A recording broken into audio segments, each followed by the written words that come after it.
Hello, in today's video I'll show you how to make a puree in your Monsieur Cuisine Smart.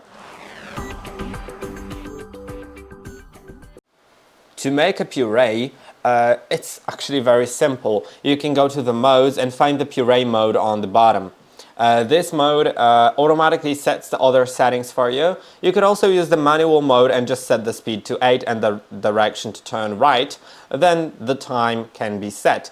Time depends on the quantity. 30 seconds in most cases will be enough, but sometimes you may want to extend it. You can also just set it to 30, then later check if it was mixed correctly, and if not, then you can extend it. To make a puree, you just need to add potatoes cut in halves and peeled and cooked, of course, and then add a bit of cream, like not too much, depending on how you like it, a bit of butter, and a bit of pepper, and that is basically it.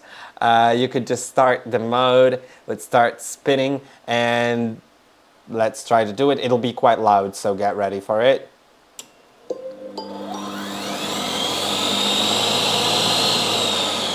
I'll pause it because I don't actually have puree inside, and this is how it works. I hope that this video was helpful. Don't forget to like and subscribe, and I'll see you in the next one.